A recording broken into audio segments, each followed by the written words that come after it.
ओम शांति। आज 10 मार्च 2023 के साकार मधुर महावाक्य हैं।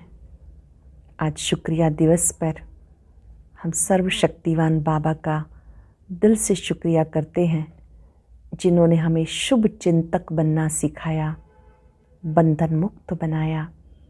शुभ चिंतक वो आत्माएं हैं जो सबका उमंग उत्साह बढ़ाती हैं, सबको अपने मीठे बोल से सहयोग देती हैं। आज बाबा ने कहा, मेरे लाडले बच्चे, उठते बैठते चलते फिरते रूहानी यात्रा में रहना है। ये बुद्धि योग की यात्रा है। माया बार बार बुद्धि योग तोड़ देती है। बहुत संभल संभल के चलना, माया के वशीभूत नहीं होना। बहुत ही सुंदर बात बाबा ने याद दिलाई कि जब तुम आत्माएं मेरे पास थी तो बहुत पावन थी, फिर से आपको पावन बनना है। घर गृहस्थ में रहते इस नॉलेज को धारण करो। घर गृहस्थ में रहते कमल फूल समान रहना, पुरुषार्थ अभी करना है, फिर तो प्रारब्ध पालेंगे। जब आप सत्युग की दुनिया में होंगे तो यहाँ की ही प्रारब्ध पाते हो। पुरुषार्थ का समय अभी है, इसलिए नॉलेज को धारण करो। गाते हैं, आत्मा परमात्मा अलग रहे बहुकाल। इस समय आकर के ये मंगल मिलन होता है। इसलिए बाबा कहते, मीठे बच्चे, अब घर चलना है तो सबसे ममत्व मिटा देना है। देश सहित सारी पुरानी दुनिया से बुद्धि योग हटा लेना है। सुनते हैं बाबा के मधुर बोल। बाबा कहते हैं, मीठे लाडले बच्चे, तुम्हारी है रूहानी याद की यात्रा। तुम्हें शरीर को कोई तकलीफ नहीं देनी। चलते फिरते उठते बैठते बुद्धि से बाबा को याद करो। तुम्हारी है रूहानी याद की यात्रा। तुम्हें शरीर को कोई तकलीफ नहीं देनी। चलते फिरते उठते बैठते बुद्धि से बाप को याद करो। क्वेश्चन है, सदा खुशी किन बच्चों को रहती है? स्थायी खुशी ना रहने का कारण क्या है? जो पुरानी दुनिया, पुरानी शरीर से ममत्व तोड़ बाप और वर्षे को याद करते हैं, उन्हें स्थायी खुशी रहती है। जिनकी याद की यात्रा में माया के तूफान आते हैं, अवस्था ठंडी हो जाती है, उनकी खुशी स्थायी नहीं रहती। दूसरी बात, जब तक भविष्य राजाई इन आँखों से नहीं देखते तब तक खुशी कायम नहीं रह सकती। जब तक भविष्य राजाई इन आँखों से नहीं देखते तब तक खुशी कायम नहीं रह सकती। गीता हमें उन राहों पर चलना है जहाँ गिरने से पहले संभलना है। ओम शांति। ये बाप कहते हैं, बच्चों प्रति ये तो समझने की बात है। इतने बच्चे सिवाय प्रजापिता ब्रह्मा के और किसी के होते नहीं। श्री कृष्ण को कभी प्रजापिता नहीं कहा जाता। नाम गाया हुआ है प्रजापिता ब्रह्मा। जो होकर गए वो इस समय प्रेजेंट है। तो प्रजापिता ब्रह्मा की संतान ब्रह्मा कुमार कुमारियाँ ढेर हैं। यह प्रजापिता ब्रह्मा की औलाद, तो जरूर प्रजापिता ब्रह्मा का भी कोई बाप होगा ना। बच्चे जानते, हमारा दादा परम पिता परमात्मा शिव है। वो अब नई दुनिया रच रहे हैं, अर्थात पुरानी दुनिया को नई बना रहे हैं। इस पुरानी दुनिया में ये तन भी पुराने हैं। नई दुनिया में सतो प्रधान नए तन होते हैं। वो कैसे होते हैं? देखो इन लक्ष्मी नारायण को, यह है नई दुनिया के नए तन। श्री लक्ष्मी नारायण को देखो, नई दुनिया में नए शरीर कैसे होते हैं। इनों की महिमा भारतवासी जानते हैं। ये स्वर्ग नई दुनिया, नए विश्व के मालिक हैं। नई दुनिया जो थी वो अब पुरानी है। 84 जन्म लेने पड़ते हैं ना, इनका भी पूरा हिसाब है। कौन पूरे 84 जन्म लेते हैं? सब तो नहीं लेते। 84 जन्म सिर्फ वही लेते हैं जिनका आदि से अंत तक पार्ट है, जो पहले सृष्टि पर थे। हर बात लाडले बच्चों को धारण करनी है। यहाँ कोई मनुष्य को नहीं समझाते। ये तो निराकार परम पिता परमात्मा मनुष्य तन में बैठ समझाते हैं। बलिहारी उनकी है, वो नहीं समझाते तो हम कुछ भी नहीं जानते। निराकार परमात्मा की बलिहारी है जो ब्रह्मा तन से हमें सारे राज समझाते, नहीं तो हम कुछ भी नहीं जानते थे। हम तो बिल्कुल तुच्छ बुद्धि थे। अभी रचयिता और रचना के आदि मध्यंत को जानना है। हु इज़ हु, इस बेहद ड्रामा में सबसे मुख्य पार्टधारी कौन कौन है? यह अविनाशी बना बनाया ड्रामा है। गाते हैं, बनी बनाई बन रही, अब कुछ बननी नाई। गायन भक्ति मार्ग में करते हैं, परंतु यह भी समझाया जाता ये ड्रामा का खेल कैसे बना हुआ है। बाबा समझाते, लाडले बच्चे, तुम जान गए हो कि तुम्हें यात्रा पे चलना है। मनुष्य यात्रा पर बहुत कष्ट सहन करके जाते। अभी तो एरोप्लेन, ट्रेन आदि बहुत सहज निकली है। आगे तो मनुष्य पैदल यात्रा पर जाते थे, चलते चलते तूफान लगते थे, मनुष्य बेहाल हो जाते थे, फिर कोई वापस लौट आते थे। तो आधा कल्प द्वापर से लेकर जिस्मानी यात्रा चलती है। भक्ति मार्ग में मनुष्य यात्रा पर क्यों जाते हैं? भगवान को ढूंढने। भगवान कहीं बैठा तो नहीं। भगवान के जड़ चित्र पूजे जाते। जो होकर जाते हैं उनके जड़ चित्र बनाते हैं। चैतन्य में भगवान मिल ना सके, शिवलिंग आदि सब जड़ चित्र हैं। जड़ चित्रों को देखने के लिए यात्रा करते हैं। ये एक भक्ति मार्ग की रस्म है। जानते हैं परंतु कोई की भी बायोग्राफी को नहीं जानते कि ये कौन है, कब आए थे। शिव जयंती मनाई जाती परंतु उनको भी जानते नहीं। आजकल तो इस उत्सव को भी उड़ा दिया क्योंकि इसका नाम रूप आदि प्रायलोप होना ही है। अब तुम जानते हो ऊंचते ऊंच ज्ञान सागर सुख का सागर है। सबसे ऊंचे से ऊंचा ज्ञान सागर सुख सागर है। सागर से भी हमें ज्ञान मिल रहा है। वही बेहद का बाप प्रैक्टिकल में है। अमरनाथ भी शिव बाबा है। दिखाते बर्फ का लिंग बन जाता है। मनुष्यों को ठगने के लिए गपोड़े बहुत लगाए तो उस जिस्मानी यात्रा पर तकलीफ बहुत होती है। यह रूहानी यात्रा, इसमें शरीर को कोई तकलीफ नहीं। तुम बच्चे समझते हो हम बेहद बाप के बच्चे हैं। भक्ति मार्ग में जन्म जन्मांतर याद करते आए, अब स्मृति आई है। बाबा कहते 63 जन्म ढूंढते ढूंढते नीचे उतर आए। पहले एकदम कड़ी नोंधा भक्ति करते हैं, फिर भी दुनिया को तमो प्रधान तो जरूर होना है। झाड़ वृद्धि को पाता है जरूर। एक भी मनुष्य वापस मेरे पास आ नहीं सकते। नाटक में सबको अपना पार्ट बजाना है। सतो रजो तमो में आना है। नंबर 1 का ही मिसाल लो। नंबर 1 लक्ष्मी नारायण सतो प्रधान थे, अब तमो प्रधान है, जिसमें फिर शिव बाबा ने प्रवेश किया क्योंकि इनको ही नंबर 1 बनना है। फिर प्लस में माँ को रखते हैं। माताओं को लिफ्ट देनी होती है। पहले लक्ष्मी फिर नारायण। माताओं का नाम ऊंचा किया जाता। माता सदैव पतिव्रता होती, पुरुष कभी पत्नी व्रता नहीं होते। वंदे मातरम कहा जाता। इस समय तुम बाप के बने हो तो तुम हो जाते हो ब्रह्मा कुमार कुमारी। माता गुरु बिगर कभी किसी का उद्धार होता नहीं। गुरु तो बहुत ढेर के ढेर हैं, फिर भी कलयुग घोर अंधियारा हो गया। कितने गुरु गोसाई हैं, कहाँ कहाँ हरिद्वार आदि में उनके मंदिर बने हुए हैं। नहीं तो वास्तव में मंदिर उनको कहा जाता जिसमें देवताएं होते हैं। सन्यासी लोगों का कभी मंदिर नहीं होता। मंदिर में तो देवताएं ही रहते हैं क्योंकि उनकी महिमा, आत्मा और शरीर दोनों पवित्र हैं। इन महात्माओं की भले आत्मा पवित्र है परंतु शरीर पवित्र मिल नहीं सकता क्योंकि तत्व भी तमो प्रधान है। अब तुम देवता बन रहे हो, बनाने वाला है परम पिता परमात्मा। यह सतो प्रधान संन्यास, वो है रजो प्रधान संन्यास। ये बाप के सिवाय कोई सिखा ना सके। तो बाबा ने समझाया वो है जिस्मानी यात्रा और ये है रूहानी यात्रा। इसमें कर्मेंद्रियों का कोई काम नहीं, कुछ भी तकलीफ की बात नहीं, बहुत सहज है। वह जिस्मानी यात्रा अनेक प्रकार की है, ये रूहानी यात्रा एक ही है। यह है राजाई के लिए यात्रा। ये लक्ष्मी नारायण का चित्र सामने खड़ा है। दुनिया थोड़ी जानती है इन्होंने राजयोग की यात्रा करके ये पद पाया। लक्ष्मी नारायण इतने ऊंच कैसे बने, किसी को पता नहीं कि इन्होंने भी राजयोग सीखा तब इतना ऊंच पद पाया। तुम बच्चे जानते हो इन्होंने प्रारब्ध कैसे पाई। कोई ऊपर से नई आत्माएं नहीं आई जिनको भगवान ने राजाई दे दी, नहीं, इनको पुराने से नया बनाया, जिसको रिजुविनेट व काया कल्प तरु कहते हैं। तो बाबा समझाते इन्होंने रूहानी यात्रा की थी। राजयोग बल की यात्रा से ये बने। बाप राजयोग और ज्ञान सिखाने आते हैं। तो अब तुम्हारी यात्रा चल रही है।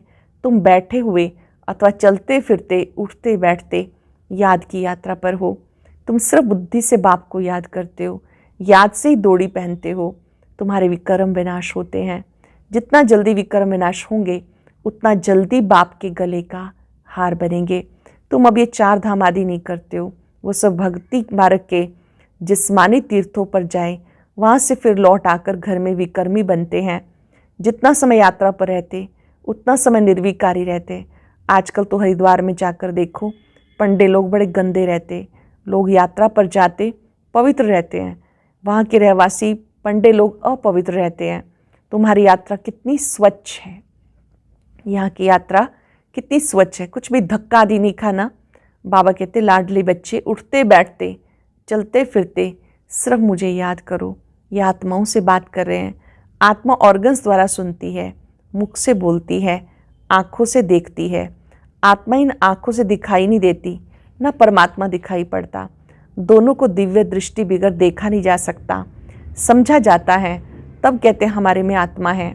हमारी आत्मा दुखी है, हमारी आत्मा एक शरीर छोड़ दूसरा जाकर लेती है। आत्मा बोलती है ना, परमात्मा भी आत्मा से बात करते हैं। हे लाडले बच्चे, आत्मा ही अब तुमको मेरे पास आना है। मैं तुम्हें यात्रा सिखाता हूँ। तुम पवित्र बनने के सिवाय मेरे पास आ नहीं सकते। आत्मा पवित्र है। पहले पहले आत्मा सतो प्रधान है, फिर सतो रजो तमोगुणी होती। शरीर भी सतो रजो तमो होता। सतो प्रधान को गोरा, तमो प्रधान को सांवरा कहा जाता। कितनी समझ की बात है। जानते हो, आत्मा परमात्मा अलग रहे बहुकाल, अब आकर फिर मिले हैं। मनुष्य मनुष्य के साथ मिलेंगे, आत्मा आत्माओं के साथ मिलेगी, परमात्मा भी वहाँ मिलेंगे। आत्मा परमात्मा दोनों का साक्षात्कार दिव्य दृष्टि से होता है, क्योंकि वे अति सूक्ष्म है, स्टार है। अब कोई भी साइंस घमंडी नहीं जो कह सके आत्मा की प्रवेशता कैसे होती है। इन बातों का उनको बिल्कुल पता नहीं। मोस्ट बिलव्ड बाप है। भक्ति मार्ग में आधा कल्प भक्त भगवान को याद करते हैं। ऐसे नहीं कि सब भगवान हैं। सब भगवान हो तो भक्त आराधना वंदना साधना क्यों करते, किस लिए करते? अगर सभी भगवान हैं तो भक्त आराधना वंदना साधना क्यों करते? सब मुक्ति जीवन मुक्ति चाहते हैं, क्योंकि यहाँ दुखी हैं, चाहते हैं शांति हो, परंतु बेचारों को पता नहीं शांति धाम किसको कहा जाता, मुक्ति कहाँ होती है, ये भी नहीं जानते। कहने मात्र कह देते पार निर्वाण गया, जानते कोई भी नहीं। अब तुम बच्चे यात्रा पर हो। बाबा कहते बच्चे संभल संभल के चलना, तूफान बहुत आएंगे। तुम याद करने की कोशिश करेंगे, माया बुद्धि योग तोड़ देगी, फिर वो अवस्था ठंडी हो जाती, खुशी का पारा हट जाता। नहीं तो खुशी का पारा स्थायी रहना चाहिए। इन आँखों से वो राजाई देखते हैं तो खुशी कायम रहती है। यहाँ तुम बुद्धि युग से जानते हो कि राजाई मिलती है, राजाई के लिए हम पढ़ रहे हैं। इन आँखों से नहीं देखते हो, इसलिए माया घड़ी घड़ी भुला देती है। बाबा को इन स्थूल नेत्रों से नहीं देखा जा सकता, इसलिए माया घड़ी घड़ी भुला देती है। बाबा कहते ग्रस्त व्यवहार में रहते कमल फूल समान रहो। पुरानी दुनिया, पुराने शरीर, सबसे ममत्व तोड़ते जाओ, एक बाप को याद करो। सबसे ममत्व तोड़ते जाओ, एक बाप को याद करो। पहले तुम्हें बाबा के पास जाना है, फिर नई दुनिया में आना है। बाप और वर्षे को याद करो, फिर जब हम यहाँ आएंगे तो वो होगी प्रारब्ध, उसको याद नहीं करेंगे। अभी हम पुरुषार्थ करते हैं भविष्य प्रारब्ध पाने के लिए। यहाँ मनुष्य पुरुषार्थ करते हैं यहाँ की आजीविका के लिए। हम भविष्य की आजीविका के लिए पुरुषार्थ करते हैं। ग्रस्त व्यवहार में रहते फिर एक कोर्स भी उठाना है, नॉलेज को धारण करना है, फिर तुम्हें पुरुषार्थ नहीं करना होगा। वहाँ तुम पुरुषार्थ नहीं करते, प्रारब्ध भोगते हो। तुम जानते हो भविष्य बनाते हैं, वहाँ भविष्य प्रारब्ध भोगेंगे। वहाँ याद नहीं रहती कि हम प्रारब्ध भोगते हैं, फिर तो पुरुषार्थ भी याद पड़े। पुरुषार्थ और प्रारब्ध दोनों ही भूल जाते हैं। प्रारब्ध भोगते रहते हैं, पास्ट का पता नहीं रहता। अब तुम पास्ट प्रेजेंट फ्यूचर को जानते हो। कोई भी मनुष्य नहीं जो पास्ट प्रेजेंट फ्यूचर को जानते हो। इसे कहा जाता त्रिकालदर्शी। बाबा ने रूहानी यात्रा जिस्मानी यात्रा का कंट्रास्ट भी अच्छी रीति समझाया। जिस्मानी यात्रा जन्म जन्मांतर करते आए, ये है रूहानी याद की यात्रा एक जन्म की। स्वर्ग में जाएंगे, फिर लौटकर इस मृत्युलोक में आना नहीं है। अच्छा, मीठे मीठे सिक्के लदे स्वदर्शन चक्रधारी बच्चों प्रति माता पिता बाप दादा का याद प्यार गुड मॉर्निंग। रूहानी बाप की रूहानी बच्चों को नमस्ते। रूहानी बच्चों की रूहानी बाप दादा को नमस्ते, गुड मॉर्निंग। शुक्रिया बाबा, शुक्रिया। धारणा के लिए सार। सतो प्रधान संन्यास से आत्मा और शरीर दोनों को पवित्र बनाना है। पुरानी दुनिया, पुराने शरीर से ममत्व तोड़ देना है। त्रिकालदर्शी बन पास्ट प्रेजेंट फ्यूचर को बुद्धि में रख पुरुषार्थ करना है। नॉलेज को धारण कर स्थायी खुशी में रहना है। अटेंशन से सुनेंगे। सतो प्रधान संन्यास से आत्मा और शरीर दोनों को पवित्र बनाना है। पुरानी दुनिया, पुराने शरीर से ममत्व तोड़ देना है। तो कालदर्शी बन पास्ट, प्रेजेंट, फ्यूचर को बुद्धि में रख पुरुषार्थ करना है। नॉलेज को धारण कर स्थायी खुशी में रहना है। वरदान है, पुराने हिसाब किताब को समाप्त कर संपूर्णता का समारोह मनाने वाले बंधन मुक्त भव। पुराने हिसाब किताब को समाप्त कर संपूर्णता का समारोह मनाने वाले बंधन मुक्त भव। इस पराई देश में जब सब बंधन युक्त आत्मा बन जाते हैं, तब बाबा आकर स्वरूप और स्वदेश की स्मृति दिलाकर बंधन मुक्त बनाई स्वदेश में ले जाते हैं, स्वराज्य अधिकारी बनाते हैं। तो अपने स्वदेश में चलने के लिए सभी हिसाब किताब के समाप्ति समारोह मनाओ। जब अभी ये समारोह मनाएंगे, तब अंत में संपूर्णता समारोह मना सकेंगे। बहुत काल के बंधन मुक्त ही बहुत काल के जीवन मुक्त पद को प्राप्त करते हैं। बहुत काल के बंधन मुक्त, बहुत काल के जीवन मुक्त पद को प्राप्त करते हैं। सरल शब्दों में, अब हमें वापस घर जाना है, इसलिए बाबा स्वदेश की स्मृति दिलाते, स्वराज्य का अधिकार याद दिलाते। जाने से पहले सब बंधनों से मुक्त हो जाना है। बंधन मुक्त आत्मा ही जीवन मुक्त बनती है। उसके लिए बहुत काल का अभ्यास चाहिए। इस लोगों ने अपने उमंग उत्साह के सहयोग, मीठे बोल से कमज़ोर को शक्तिशाली बना देना, ये शुभ चिंतक बनना है। अपने उमंग उत्साह के सहयोग, मीठे बोल से कमज़ोर को शक्तिशाली बना देना, ये शुभ चिंतक बनना है। आज हम अभ्यास करेंगे, दिल की गहराइयों से बार बार शुक्रिया करेंगे। मीठे बाबा, आपने हमें शुभ चिंतक बनना सिखाया, आपका शुक्रिया। बंधन मुक्त बनाया, शुक्रिया। याद की यात्रा सिखाई, शुक्रिया। एकाग्र हो जाएंगे, बाबा को देखते हुए अपने ज्योति बिंदु स्वरूप में टिक जाएं। मैं ज्योति बिंदु आत्मा बाबा की संतान हूं। बाबा की शक्तियां मेरे ऊपर छत्र छाया है। इस छत्र छाया के नीचे मैं सदा शक्तिशाली हूं।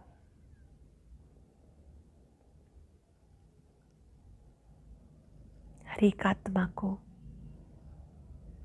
मुझे सहयोग देना है, उन्हें भी उमंग उत्साह में लाना है।